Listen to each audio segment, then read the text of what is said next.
नमस्कार विद्यार्थी मित्रांनो, तुमचं स्वागत आहे माझ्या YouTube channel maths academy by Sudhir मध्ये. मित्रांनो, आजच्या व्हिडिओ लेक्चर मध्ये आपण स्टडी करणार आहोत दिलेल्या फंक्शनची फुरियर सिरीज -पाय टू पाय या रेंज मध्ये कशी कॅल्क्युलेट करायची आणि त्याचं एक महत्त्वाचं बोर्ड एक्झाम्पल जे बोर्ड एक्झाम मध्ये 6 मार्क्स साठी 100% विचारलं जातं. व्हिडिओ शेवटपर्यंत बघा जेणेकरून तुमचा खूप फायदा होईल. सो बघूया ते एक्झाम्पल काय आहे आणि पाय टू पाय या रेंज मधल्या फंक्शनचे फुरियर सिरीज कसे कॅल्क्युलेट करायचे. बघा आपल्याला एक्झाम्पल काय विचारलंय, find the Fourier series of the function. कुठल्या फंक्शनची फुरियर सिरीज कॅल्क्युलेट करायची, f of x is equals to x cube in the interval, म्हणजे कुठल्या रेंज मध्ये, -पाय टू पाय या रेंज मध्ये एक्स क्यूब या फंक्शनची फुरियर सिरीज आपल्याला ऑब्टेन करायची आहे. मग आता लक्ष द्या, या टाइपचे एक्झाम्पल्स कसे सोडवायचे बघा. सो पहिल्यांदा दिलेलं फंक्शन लिहून घ्या. आपल्याला कुठलं फंक्शन दिलंय बघा, F of x is equals to x cube. कुठल्या रेंज मध्ये या फंक्शनची फुरियर सिरीज आपल्याला कॅल्क्युलेट करायची आहे, -पाय टू पाय या रेंज मध्ये या फंक्शन एक्स क्यूब ची आपल्याला फुरियर सिरीज कॅल्क्युलेट करायची आहे. मग आता लक्षात ठेवा, ज्यावेळी पण आपली रेंज -पाय टू पाय असेल तर काय करायचं, पहिल्यांदा चेक करायचं दिलेलं फंक्शन इवन आहे का ऑड आहे. हे ऑलवेज लक्षात ठेवा. ज्यावेळी पण आपली रेंज -पाय टू पाय असेल त्यावेळी पहिल्यांदा काय चेक करायचं, दिलेलं फंक्शन इवन आहे का ऑड फंक्शन आहे हे चेक करायचं, का दोन्ही पण नाही. ठीक आहे. मग आता दिलेलं फंक्शन इवन आहे किंवा ऑड आहे हे जर चेक करायचं असेल तर काय करायचं, गिवन फंक्शन मध्ये जिथं जिथं एक्स आहे तिथे तिथे आपण सबस्टिट्यूट करायचं -एक्स. ओके, लक्षात ठेवा. इवन किंवा ऑड फंक्शन चेक करायचं असेल तर काय करायचं, गिवन फंक्शन मध्ये एक्सच्या जागी काय लिहा, -एक्स. ठीक आहे. मग बघूया काय होतंय. सो एफ ऑफ -एक्स, एक्सच्या जागी -एक्स लिहिला. सिमिलरली राईट हँड साईडला पण जिथं जिथं एक्स आहे तिथं तिथं काय लिहा, -एक्स. निगेटिव्ह टर्म आहे त्यामुळे ब्रॅकेट मध्ये लिहायचं. सो एक्सच्या जागी काय, -एक्स ब्रॅकेट मध्ये आणि त्याचा क्यूब. ठीक आहे. मग आता आपल्याला माहिती आहे, आपण स्टडी केलंय, -एक्स चा क्यूब काय असतो, पहिला कोणाचा क्यूब घेणार, मायनसचा क्यूब. मायनसचा क्यूब काय असतो, मायनस. ओके, आणि देन एक्स चा क्यूब काय असतो, एक्स क्यूब. मग आता चेक करायचं, काय चेक करायचं, जे आलेलं आन्सर आहे ते ओरिजिनल फंक्शन आहे का निगेटिव्ह ऑफ ओरिजिनल फंक्शन आहे. मग आपलं ओरिजिनल फंक्शन काय, एक्स क्यूब, आणि आन्सर काय आपलं आलंय -एक्स क्यूब, म्हणजे काय आलंय, negative of original function F of x आलं. ठीक आहे. मग हे चेक करायचं आणि त्याच्यावरून आपण ठरवणार फंक्शन इवन आहे की ऑड आहे. जर ओरिजिनल फंक्शन जसंच्या तसं आलं तर काय म्हणायचं, दिलेलं फंक्शन इवन आहे असं म्हणायचं. आणि जर काय झालं, निगेटिव्ह ऑफ ओरिजिनल फंक्शन आलं, आता या केसमध्ये आपलं काय आलंय बघा, ओरिजिनल फंक्शन आहे एक्स क्यूब आणि आपलं आन्सर काय आलंय, निगेटिव्ह ऑफ ओरिजिनल फंक्शन आलंय. मग त्यावेळी काय म्हणायचं, ते कुठलं फंक्शन आहे असं म्हणायचं, ऑड फंक्शन आहे असं म्हणायचं. सो लक्षात ठेवा, इवन कधी, जर एक्सच्या जागी -एक्स लिहिल्यानंतर आन्सर परत आपल्याला ओरिजिनल फंक्शनच मिळालं तर इवन, आणि ऑड कधी, एक्सच्या जागी -एक्स लिहिलं आणि आन्सर काय मिळालं, निगेटिव्ह ऑफ ओरिजिनल फंक्शन मिळालं तर काय म्हणायचं, ऑड फंक्शन. ठीक आहे. सो आपल्याला काय मिळालं, काय मिळाला, एफ ऑफ एक्स मिळालेला आहे. एफ ऑफ -एक्स ची व्हॅल्यू जर -एफ ऑफ एक्स येत असेल तर गिवन फंक्शन कुठलं असतं, ऑड फंक्शन असतं. मग आता बघा, आता इवन आणि ऑड फंक्शन वरून फुरियर सिरीज लिहिल्या जातात. जर इंटरवल -पाय टू पाय असेल तर पहिला चेक करा इवन आहे की ऑड आहे. मग आता ऑड फंक्शन आहे, मग Fourier series F of x ची कॅल्क्युलेट करायचा फॉर्म्युला. सो बघा, एफ ऑफ एक्स हे ऑड फंक्शन आहे. मग ऑड फंक्शन ज्यावेळी पण असतील त्यावेळी लक्षात ठेवायचे दोन फुरियर कोएफिशियंट 0 असतात. कुठले, ए नॉट आणि ए एन, यांची व्हॅल्यू 0 असते. मग आपलं Fourier series F of X चा फॉर्म्युला काय येणार बघा, F of x is equals to A not आणि ए एन 0 आहेत, म्हणजे फक्त कुठली लिहायची, शेवटची टर्म कोणाची, बी एन ची. मग काय येणार फॉर्म्युला आपला एफ ऑफ एक्स चा कॅल्क्युलेट करायचा, summation N is equals to 1 to infinity B N sine N X. Okay, याला इक्वेशन नंबर 1 म्हणूया. आता समजा जर हे फंक्शन इव्हन आलं असतं तर कुठला फुरियर कोएफिशियंट 0 आला असता, bn 0 झाला असता. सो हे लक्षात ठेवा, जर फंक्शन इव्हन आलं असतं तर कुठला फुरियर कोएफिशियंट 0 झाला असता, bn. ओके, आणि मग आपल्याला काय शोधायला लागलं असतं, a0 आणि an. ऑड फंक्शन आहे त्यामुळे a0 an 0 आहे, मग कॅल्क्युलेट काय करायचं, bn. हे लक्षात ठेवा. ठीक आहे. हा, मग जर इव्हन असतं तर फुरियर सिरीजचा फॉर्म्युला काय आला असता, आपला जो आहे तसाच, F of x is equals to काय लिहिणार मी, a0/2 plus summation n is equal to 1 to infinity. कोणाची समेशन घ्यायची असते, an ची. कोणासोबत, कॉस nx सोबत. ओके, सो हे लक्षात ठेवा, जर इव्हन फंक्शन आलं तर फोरियर सिरीजचा हा फॉर्म्युला आपल्याला यूज करायचा, a0/2 plus summation n equal to 1 to infinity an cos nx. आणि ऑड आला तर a0 आणि an 0, फक्त bn ची समेशन लिहायची, summation n equal to 1 to infinity bn sin nx. ठीक आहे, लक्षात आलं. इव्हन फंक्शन आलं तर काय करायचं. ओके, आता आपलं जे काही फंक्शन आहे ते ऑड आहे, सो आपण ऑड प्रमाणे आता सोडवूया. मग ही जर फोरियर सिरीज मला ऑब्टेन करायची असेल तर व्हॅल्यू कोणाची कॅल्क्युलेट करायची आहे, bn ची. आता bn चा फॉर्म्युला काय आहे बघा, जर फंक्शन ऑड किंवा इव्हन असतील तर a0 an bn कॅल्क्युलेट करत असताना कॉन्स्टंट जो बाहेर असणार आहे तो असणार आहे 2/π. ठीक आहे, हे लक्षात ठेवा, कॉन्स्टंट काय असणार, 2/π. आता bn an किंवा a0 कॅल्क्युलेट करायचं असेल तर आपल्याला इंटिग्रेशन घ्यायचं असतं. ओके, सो इंटिग्रेशन घेणार 0 टू पाय. कोणाचं इंटिग्रेशन घेतो आपण, एफ ऑफ एक्स. आता bn आहे त्यामुळे एफ ऑफ एक्स कोणासोबत इंटिग्रेट करणार, साइन nx सोबत. ठीक आहे, सो फॉर्म्युला लक्षात ठेवा. जर a0 इव्हन असतं तर a0 चा फॉर्म्युला काय येणार, 2/π इंटिग्रेशन कशावरती, 0 टू पाय वरती. कोणाचं इंटिग्रेशन घेतो आपण a0 मध्ये, फक्त F of x. Okay, dx सोबत. आणि an आला, a0 च्या ऐवजी an, सेम तेच, 2/π integration 0 to pi f of x कोणासोबत इंटिग्रेट करायचा, कॉस nx सोबत. ओके, सो बघा सगळे फॉर्म्युले मी तुम्हाला क्लिअर केले. इव्हन आले तर काय फॉर्म्युले वापरायचे, ऑड आलं तर काय फॉर्म्युले वापरायचे. ओके, लक्षात आलंय. ठीक आहे, आता मग हे सोडूया, bn साठी सोडूया. 2/π integration 0 to pi f x sine nx dx. हे लक्षात ठेवायचं, इव्हन किंवा ऑड आलं तर कॉन्स्टंट 2/π असतो, बाकी अदरवाइज 1/π. ठीक आहे. हा, मग आता bn equal to 2/π integration 0 to pi f of x, काय बघा, एफ ऑफ एक्स आपला x³ इंटू काय येणार, साइन nx dx.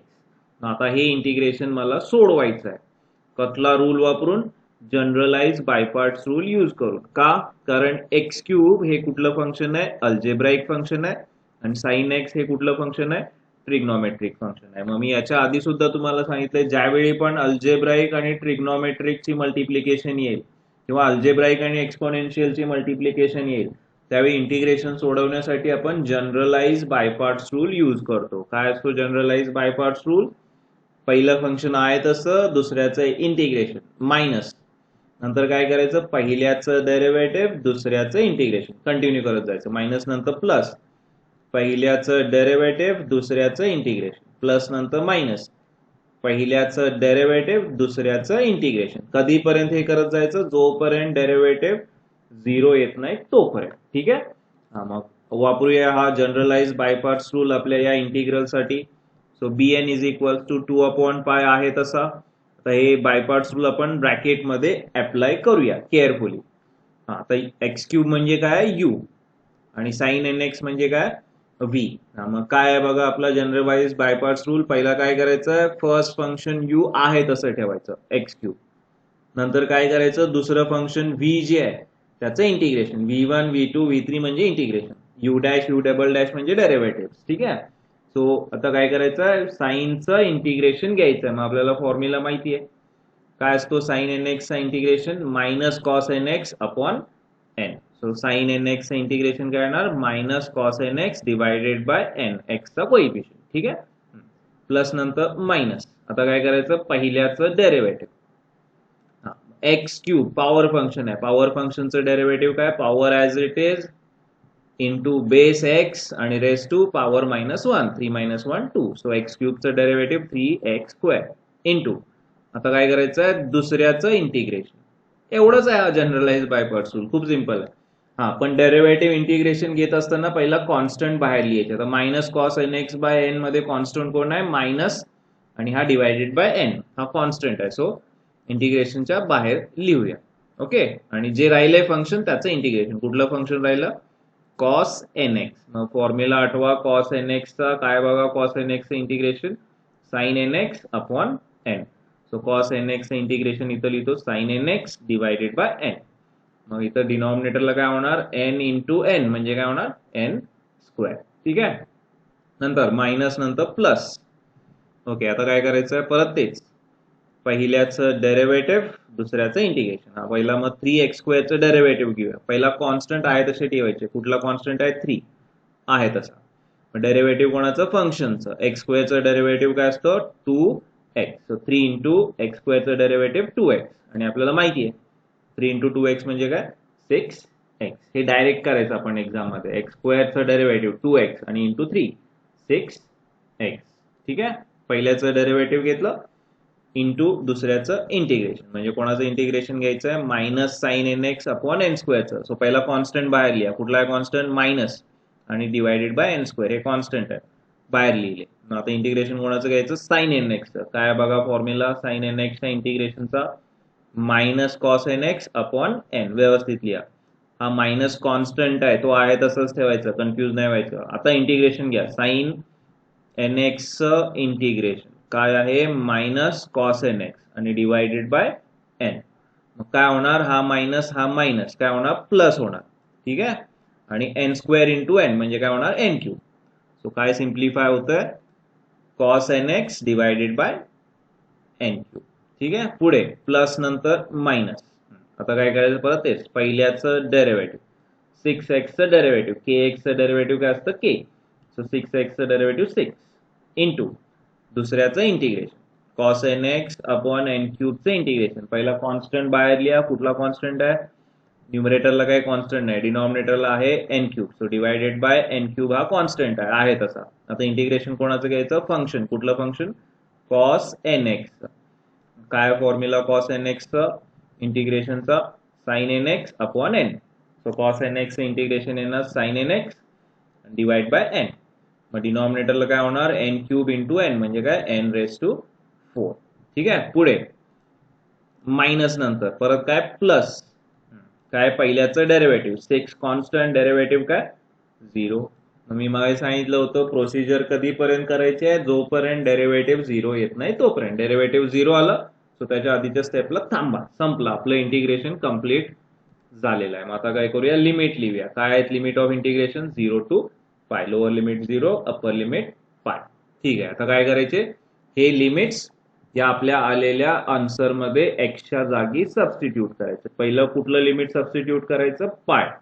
कोणाच्या जागी, एक्सच्या जागी, या पूर्ण आन्सर मध्ये. सो 2/पाय आहे तसा.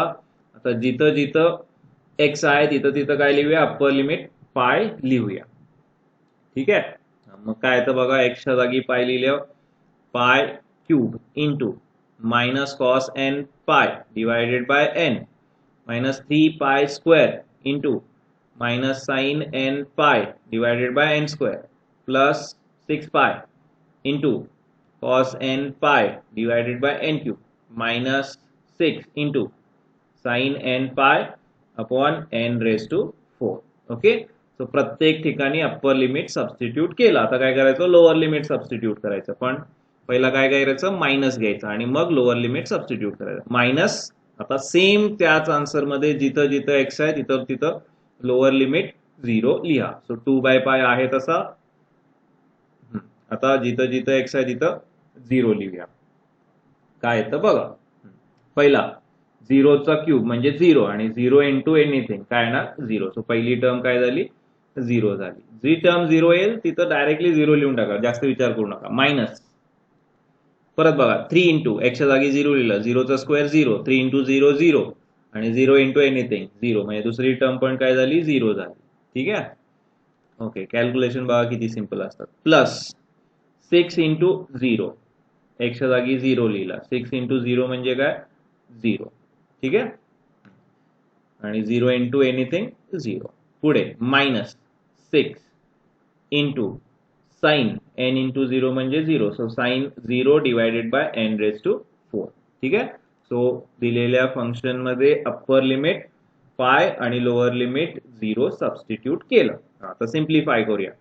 आपल्याला या व्हॅल्यूज माहिती आहेत. साइन n पाय ची व्हॅल्यू असते 0, नंतर कॉस n पाय ची व्हॅल्यू असते -1 रेज टू n, नंतर साइन 0 ची व्हॅल्यू असते 0. सो या व्हॅल्यू सबस्टिट्यूट करूया. फुरियर सिरीज मध्ये एक गोष्ट लक्षात ठेवा, साइन ची टर्म दिसली की ऑलवेज लक्षात ठेवायचं त्याचा आन्सर काय असणार आहे 0च असणार आहे. फक्त कॉसच्या टर्म सोडवायच्या केअरफुली. ठीक आहे.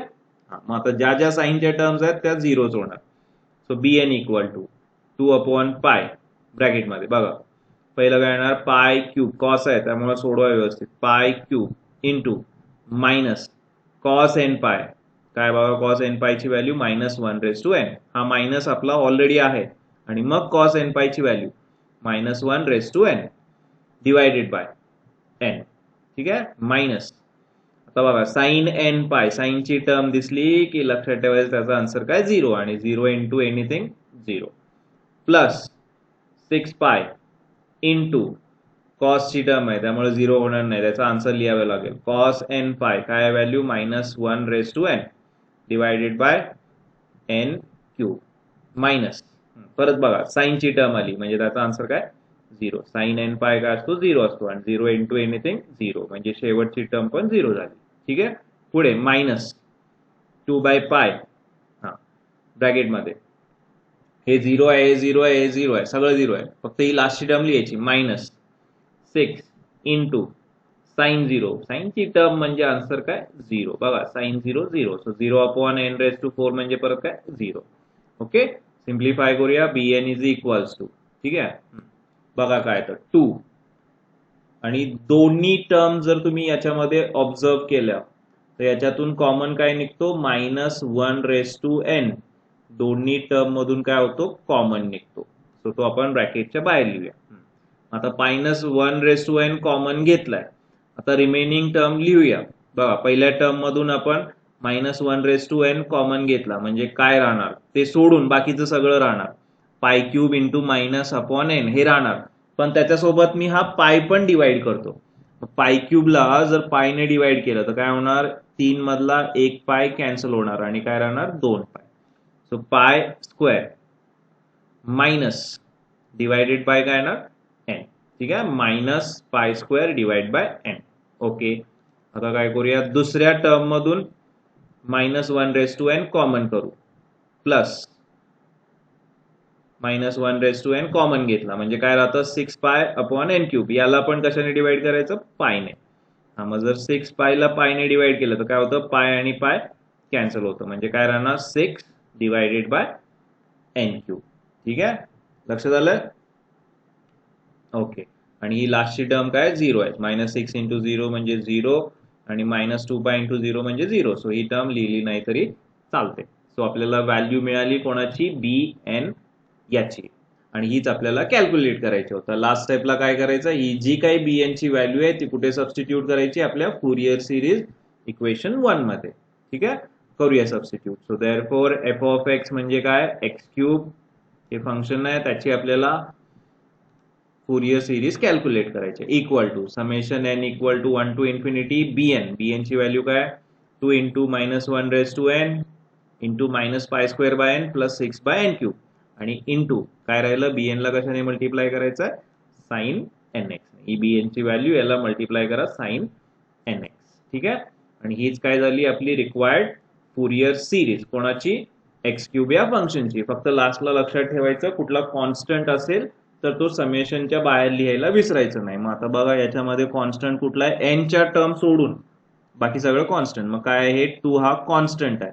सो हा काय करूया आपण समेशनच्या बाहेर लिहूया, बाकी काही सिम्प्लिफाय करायचं नाही. सो 2 कॉन्स्टंट आहे, समेशनच्या बाहेर लिहितो. समेशन मध्ये काय राहणार -1 raise to n -π² n plus 6/n³ sine nx. आणि हीच आपली काय फुरियर सिरीज दिलेल्या फंक्शन x³ ची. कोणत्या इंटरवल मध्ये -π to π या इंटरवल मध्ये. बघा किती सिंपल एक्झाम्पल होतं. 6 मार्क्स साठी समर 25 च्या बोर्ड एक्झाम मध्ये विचारलं होतं. फक्त लक्षात ठेवा ज्यावेळी पण इंटरवल -π to π येईल त्यावेळी पहिली स्टेप काय करायचं, फंक्शन इव्हन आहे की ऑड आहे हे चेक करायचं. कसं, x च्या जागी -x सबस्टिट्यूट करून. जर x च्या जागी -x सबस्टिट्यूट केलं आणि ओरिजिनल फंक्शन मिळालं तर इव्हन फंक्शन. मग इव्हन असेल तर कोण 0 असतो, bn 0 असतो. ओके. आणि जर x च्या जागी -x सबस्टिट्यूट करून answer negative of original function आलं तर ऑड फंक्शन. मग ऑड फंक्शन आलं तर कोण 0 असतं, a0 आणि an 0 असतात. मग फुरियर सिरीज कशी लिहायची, a0 an 0 आहे त्यामुळे summation n = 1 to ∞ bn sin nx. मग bn चा फॉर्म्युला 1/π च्या ऐवजी 2/π लिहायचं हे लक्षात ठेवा. इव्हन ऑड फंक्शनला 2/π integration 0 to π fx sin nx dx.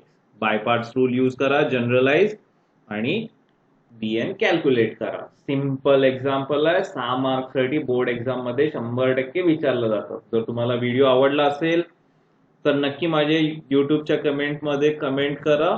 आणि व्हिडिओ तुम्ही सर्वांनी शेवटपर्यंत बघितला त्याबद्दल सर्वांचे धन्यवाद.